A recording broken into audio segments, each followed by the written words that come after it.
Hello everyone, welcome to our YouTube channel Shiksha Alliance. Today we are going to start our daily current affairs session in which we will cover important news from several newspapers, PIB and various government sources. So let's begin our session. Our first topic is Operation Ajay. तो हम जानेंगे operation Ajay के बारे में. Recently India has initiated Operation Ajay to evacuate its citizen from conflict stricken Israel. अभी हाल ही में भारत ने स्टार्ट किया था ऑपरेशन अजय को, किस लिए? तो इवैक्यूएट करने के लिए अपने सिटीजन को कॉन्फ्लिक्ट स्ट्राइकन इजराइल के रीजन से. तो ऑपरेशन अजय किस लिए लाया गया था, ये डायरेक्ट क्वेश्चन फ्रेम हो सकता है. ये जो है सेकंड इवैक्यूएशन ऑपरेशन है इस साल का, ऑपरेशन कावेरी के बाद, जिसमें इंडियन सिटीजन को सूडान से लाया गया था उसके पहले. तो ये जो है ऑपरेशन कावेरी कहाँ के लिए चलाया गया था, ऑपरेशन अजय क्या है, सब पता होना चाहिए. The decision to initiate Operation Ajay come in response to recent conflict in the region, including a Hamas attack on Israel and the subsequent military strike on the Gaza Strip. और जो decision लिया गया था operation Ajay के पीछे का, ये देखते हुए लिया गया था जो कॉन्फ्लिक्ट हुआ था इस रीजन में, जिसमें हमास ने अटैक किया था इजराइल पे और सब्सिक्वेंट मिलिट्री स्ट्राइक जो किया गया था गाजा स्ट्राइक पे, उसको ध्यान में रख के लिया गया. इसके अलावा जो पास्ट में ऑपरेशन हुए इस टाइप के, तो उसमें से कुछ जो इंपॉर्टेंट अभी हाल फिलहाल में हुए हैं वो इंपॉर्टेंट हो जाता है. जैसे आपका ऑपरेशन डोस्ट हो गया 2023 में हुआ था तुर्की सीरिया अर्थक्वेक के लिए. ऑपरेशन गंगा 2022 में हुआ था जब टेंशन हुआ था रशिया और यूक्रेन के बीच में. वंदे भारत 2020 में किया गया था कोविड-19 पैंडेमिक के लिए. ऑपरेशन समुद्र सेतु 2020 में कोविड-19 पैंडेमिक के लिए. इवैक्यूएशन फ्रॉम ब्रुसेल 2016 में जब टेररिस्ट स्ट्राइक हुआ था. ऑपरेशन राहत 2015 में जब कॉन्फ्लिक्ट हुआ था यमन में. ऑपरेशन मैत्री 2015 में जब नेपाल में अर्थक्वेक आया था. ऑपरेशन सेफ होमकमिंग 2011 में जब कॉन्फ्लिक्ट हुआ था लीबिया पे. ऑपरेशन सुकून 2006 में जब कॉन्फ्लिक्ट हुआ था लेबनान में. और 1990 कुवैत एयरलिफ्ट जो हुआ था आपका 1990 पे जब इन्वेजन हुआ था कुवैत के ऊपर इराक के द्वारा उस समय. ये सारे पास्ट में जो ऑपरेशन किए गए थे भारत के द्वारा उसके बारे में, कब किए गए थे, क्यों किए गए थे, ये आपको पता चल गया. इंपॉर्टेंट है ये. नेक्स्ट टॉपिक हमारा हाइटी. तो हम जानेंगे हाइटी के बारे में. मैप बेस्ड क्वेश्चन भी से आ सकता है. Recently United nation security council has approved a multinational security mission led by Kenya to intervene in Haiti due to a surge in deadly gang violence and instability in the country.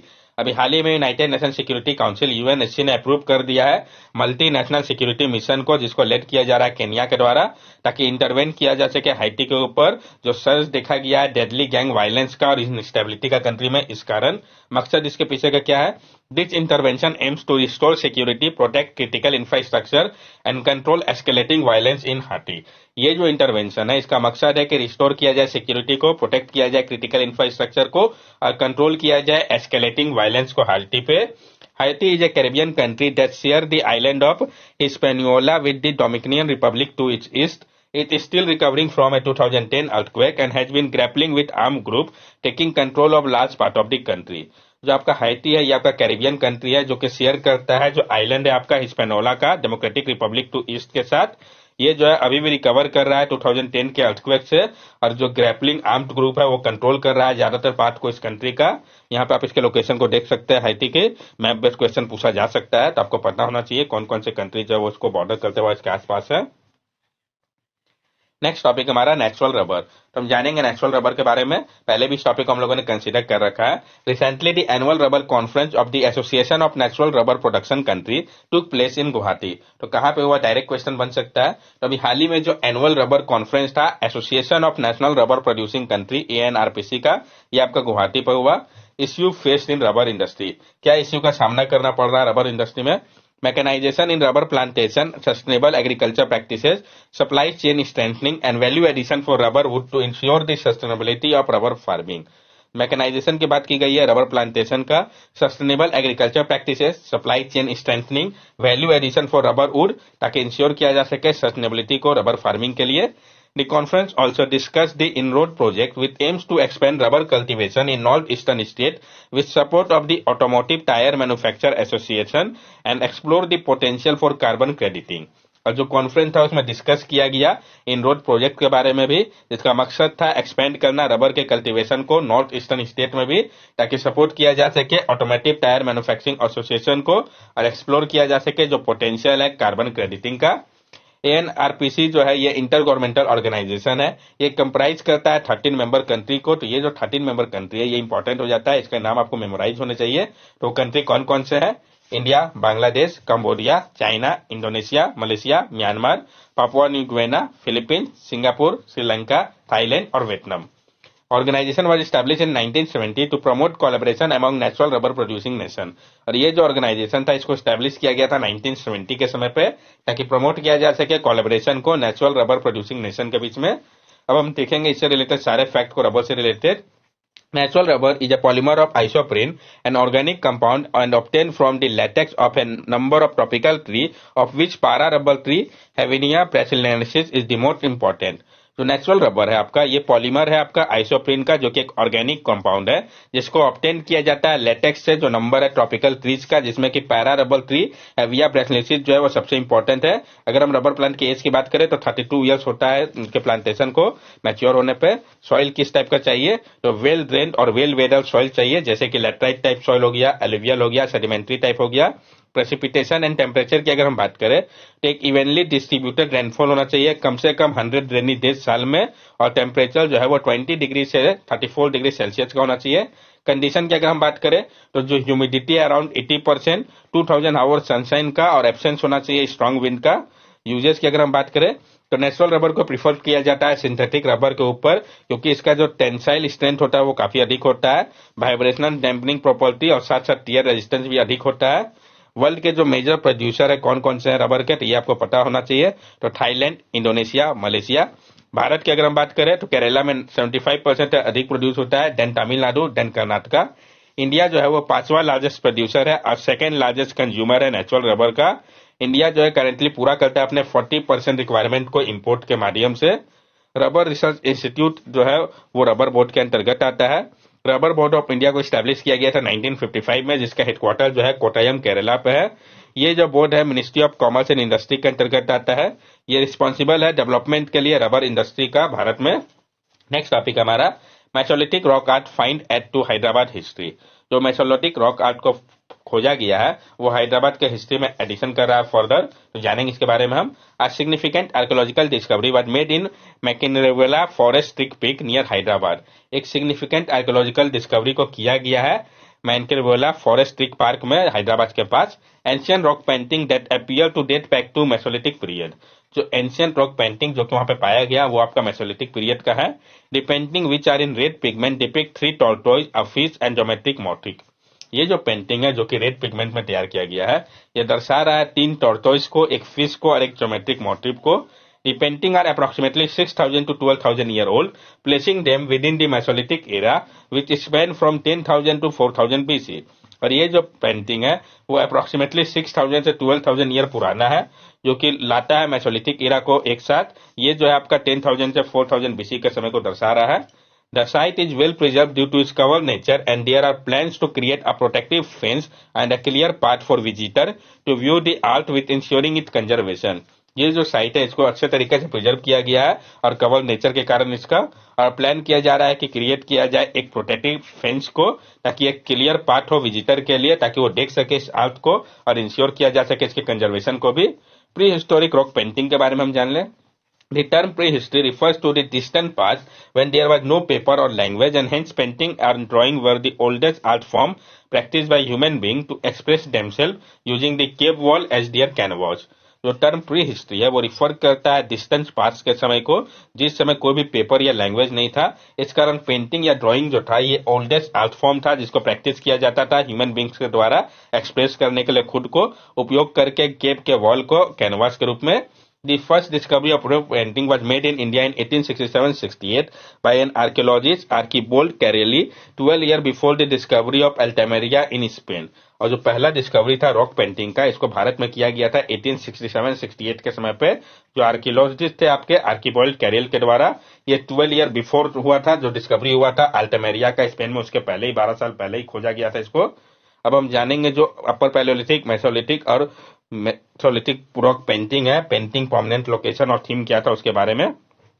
तो जो आपका अपर Palaeolithic का period था 4000 से 10,000 BC का, इसमें painting जो था लिनियर रिप्रेजेंटेशन किया जाता था एनिमल और ह्यूमन फिगर का, जबकि मेसोलिथिक 10,000 से 4,000 BC के समय पे स्मॉलर होता था साइज, हंटिंग सीन डोमिनेट करते थे। और मेसोलिथिक रॉक पेंटिंग में ये जो है नेचुरल व्हाइट, कर्लिन और रेड ओकर पिगमेंट का उपयोग होता था। प्रोमिनेंट लोकेशन की अगर हम बात करें तो अपर पैलियोलिथिक में जो विंध्या रेंज आपका मध्य प्रदेश, उत्तर प्रदेश का, ये मेन लोकेशन था, जबकि मेसोलिथिक पीरियड में लांगराज गुजरात का, भीमबेटका और आदमगढ़ मेन लोकेशन था। मेसोलिथिक रॉक पेंटिंग का जो मेन लोकेशन था वो गुंटूर था। थीम की अगर हम बात करें तो अपर पैलियोलिथिक पीरियड के जो थीम थी तो वो डेली लाइफ इवेंट था, सेक्रेड या रॉयल इमेजेस को किया जाता था। मेसोलिथिक पीरियड में जो नेचुरलिस्टिक स्टाइल था एनिमल का और जो स्टाइलिस्टिक फॉर ह्यूमन थे इसका उपयोग हो रहा था। जबकि मेसोलिथिक रॉक पेंटिंग के दौरान डिपिक्ट किया जा रहा था सोशल लाइफ और कल्चर को, मेन जो है वो टिल करा लैंड को, इन सबको दर्शाया गया था। ये डिफरेंस है जो कि आपको पता चल गया होगा। नेक्स्ट टॉपिक है हमारा royalty rate for 3 critical and strategic mineral. PIB के लिए इंपॉर्टेंट हो जाता है। तो जानेंगे हम जो रॉयल्टी रेट की बात कही गई है 3 क्रिटिकल और स्ट्रेटेजिक मिनरल के लिए। Union cabinet approve amendment to the mine and mineral development and regulation act 1957 specifying royalty rate for 3 critical and strategic mineral lithium, niobium and rare earth element. किस किस मिनरल के लिए कहा गया ये इंपॉर्टेंट है, ये तीनों के नाम आपको मेमोराइज होने चाहिए। तो अभी हाल ही में यूनियन कैबिनेट ने अप्रूव कर दिया अमेंडमेंट को mine and mineral development and regulation act 1957 में। ये दर्शाता है जो रॉयल्टी रेट होगा 3 क्रिटिकल और स्ट्रेटेजिक मिनरल का, लिथियम, नायोबियम और रेयर अर्थ एलिमेंट का। ये रॉयल्टी रेट होता क्या है? Royalty rate are fee paid to the government for the extraction of mineral और resources from a specified area. Second schedule of MMDRA 1957 deal with the royalty rate of mineral. जो आपका royalty rate है ये fees होता है जिसको कि paid किया जाता है गवर्नमेंट को एक्सट्रैक्ट करने के लिए मिनरल या रिसोर्सेज को वो स्पेसिफाइड एरिया से। और जो आपका सेकेंड शेड्यूल है mines and mineral development and regulation act 1957 का, ये डील करता है रॉयल्टी रेट से मिनरल के लिए। This mineral were delisted from atomic mineral and can now be auction to the private sector. The approve royalty rate are as follow. और ये जो मिनरल है उसको डिलिस्ट किया गया है एटॉमिक मिनरल से, अब इसको ऑक्शन किया जा सकता है प्राइवेट सेक्टर के लिए। जो अप्रूव रॉयल्टी रेट है वो कुछ इस प्रकार है। लिथियम के लिए 3% of London metal exchange price, niobium के लिए 3% एवरेज सेल प्राइस का, और रेयर अर्थ एलिमेंट के लिए 1% एवरेज सेल प्राइस का रेयर अर्थ ऑक्साइड का। ये नहीं स्पेसिफाइड किया गया है जो रॉयल्टी रेट होगा मिनरल का वो 12% होगा एवरेज सेल प्राइस का। Significance of fixing royalty rate, क्या महत्व है जो सिग्निफाइंस है जो फिक्स किया गया रॉयल्टी रेट का? Encouraging indigenous mining of this mineral is crucial for reducing import, boosting mineral sector investment, promoting economic development, and supporting India's energy transition and national security. The move is also expected to create job opportunity in the mining sector. ये encourage करेगा भारत के mining को mineral sector के लिए जो कि काफी जरूरी है रिड्यूस करने के लिए हमारे इंपोर्ट को, बूस्ट करेगा माइनिंग सेक्टर में इन्वेस्टमेंट को, प्रमोट करेगा इकोनॉमिक डेवलपमेंट को, सपोर्ट करेगा भारत के एनर्जी ट्रांजिशन को और नेशनल सिक्योरिटी को। ये मूव से एक्सपेक्ट किया जा रहा है कि ये क्रिएट करेगा जॉब अपॉर्चुनिटी को माइनिंग सेक्टर के लिए। Initiative for critical mineral exploration, जो इनिशिएटिव लिया गया है क्रिटिकल मिनरल के एक्सप्लोरेशन के लिए, तो जैसे कि अमेंडमेंट जो आपका किया गया माइन एंड मिनरल एक्ट पे, तो जो अमेंडमेंट किया गया MMRDA एक्ट पे जिसमें कि 2023 में डिलिस्ट किया गया 6 मिनरल को। कौन कौन से मिनरल को? जैसे कि लिथियम हो गया, नायोबियम हो गया, जो लिस्ट है एटॉमिक मिनरल का उसमें से इसको डिलिस्ट कर दिया गया। अब अलॉट किया गया है कि प्राइवेट सेक्टर भी पार्टिसिपेट कर सकता है। प्रोवाइड किया जाएगा ऑक्शन को माइनिंग लीजेस का, कंपोजिट लाइसेंस जो है 24 क्रिटिकल और स्ट्रेटेजिक मिनरल का सेंट्रल गवर्नमेंट के द्वारा प्रोवाइड किया जाएगा। खनिज विदेश इंडिया लिमिटेड, ये जो है आपका गवर्नमेंट ज्वाइंट वेंचर है जिसका मकसद है सिक्योर करना क्रिटिकल मिनरल को पूरे विश्व में। इसका फोकस जो है ऑस्ट्रेलिया, साउथ अमेरिका के ऊपर है। प्रेजेंटली इंडिया का जो मिनरल रॉयल्टी रेट है वो हाईएस्ट है वर्ल्ड पे। इस कारण ये प्रभाव डालता है कंपिटिटिवनेस के ऊपर इस सेक्टर का, और ये जो है एक इकोनॉमिक बर्डन भी डालता है माइनिंग कंपनीज के ऊपर क्योंकि रेट बहुत ज्यादा हाई है।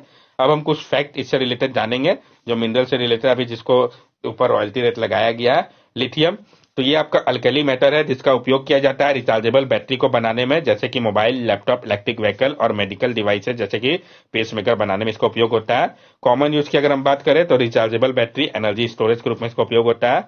रेयर अर्थ एलिमेंट, तो ये ग्रुप है आपका 17 ऑड मिनरल का जिसमें कि स्कैंडिनियम, यट्रियम, सेरियम और भी मिनरल्स आते हैं। कॉमन यूज की अगर हम बात करें तो catalyst, magnet, alloy, glass, electronic, petroleum extraction, electric motor और विंड टर्बाइन में इसका उपयोग होता है। नायोबियम की अगर हम बात करें, ये आपका सिल्वरी मैटर है जो कि कोरोजन रेजिस्टेंस ऑक्साइड लेयर होता है इसके सरफेस में। जो मेन सोर्स है नायोबियम का वो मिनरल कोलम्बाइट है जो कि पाया जाता है कंट्रीज जैसे कि कनाडा, ब्राजील, ऑस्ट्रेलिया और नाइजीरिया पे। एलॉयज स्टेनलेस स्टील हो गया, जेट इंजन हो गया, कंस्ट्रक्शन मटेरियल हो गया, सुपर कंडक्टिंग मैग्नेट हो गया, पार्टिकल एक्सेलरेटर, MRI स्कैनर, इन सबको तैयार करने में इसका उपयोग होता है। That's all for daily current affair session. अगर आपको हमारी वीडियो अच्छी लगी हो तो हमारे चैनल सब्सक्राइब करें, हमारे वीडियो को लाइक करें और ज्यादा से ज्यादा शेयर करें। These are our social media link. From here also you can stay connected with us and give us your valuable feedback. Thank you and have a nice day.